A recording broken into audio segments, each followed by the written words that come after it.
The deep web is vast, thousands of times larger than the visible internet, what's called the surface web. But the deep web is not a place. It simply accounts for all of the unindexed content online, banking data, administrative code for governments, corporations, and universities.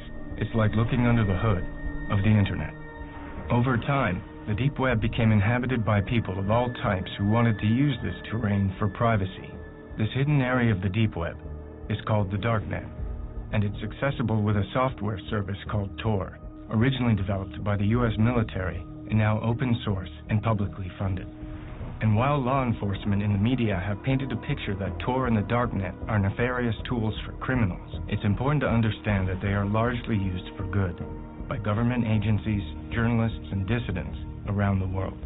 What we're doing isn't about scoring drugs or sticking it to the man. It's about standing up for our rights as human beings and refusing to submit when we've done no wrong. Silk Road is a vehicle for that message.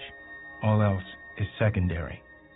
And like its predecessor, the Second Silk Road also claimed a mandate of reducing violence and harm in drug transactions.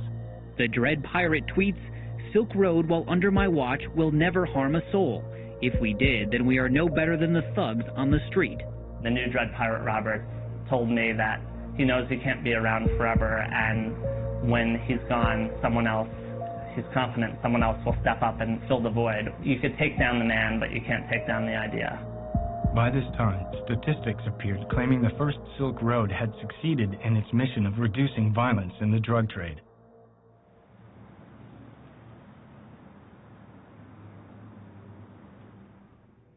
While I was with the Baltimore Police Department in the early 2000s, I had 2 city officers in uniform killed by drug dealers on the street.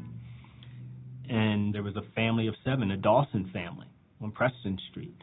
They were killed by one drug dealer in one night, mother, father, and 5 kids.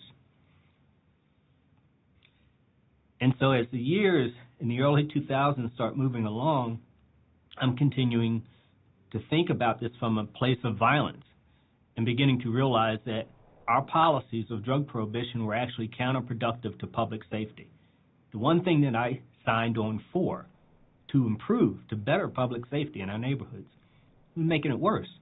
And I found a large number of police officers and judges and criminal prosecutors and DEA agents and FBI who think the same way. If Baltimore moved from street corners to online services, oh my God, you know how many fewer shootings we would have every year, which equate to fewer homicides?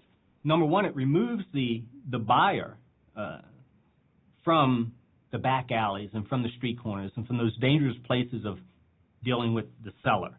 Buying it over the internet where it's delivered to you removes you from that scenario. One of the interesting things is that having an online market does is that it makes sellers much more accountable to buyers. And one of the really interesting innovations is the whole review system, where buyers can review the sellers and the items that they bought from these on these marketplaces.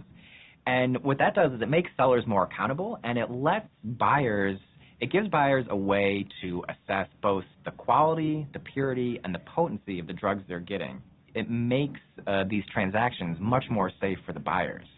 But we're shutting them down, attempting to shut them down, because we will never shut them down. We've been at this drug war now for over 4 decades. And what has happened since then? At the beginning, it was just the cartels and organized crime making a ton of money. Today, they make globally $322 billion off of this industry. Corporate America is also now in the game. Private prisons. Okay, Corrections Corporation of America. About a year ago, they gave out $675 million in dividends to the shareholders. Drug testing companies. It's now become a multi-billion-dollar industry. And who gets tested? Those who are in prison or under the control of our criminal justice programs on parole and probation. So corporate America is making a lot of money. What about law enforcement? Law enforcement's making a ton of money. The government's 1033 program, where we get armored vehicles and machine guns and whatever we want of the surplus military equipment, that's because of the drug war. Over the years, we've seen these huge bureaucracies build up around the drug war, around prosecuting the drug war. You've got the Drug Enforcement Agency, you've got the Office of National Drug Control Policy. So a lot of the opposition is just rooted in self-interest. among places like the FBI and the DEA, where if you're telling somebody who's been in the FBI for 30 years that drugs are no longer a priority, that's an existential threat to them. That kind of takes away their whole reason for existence.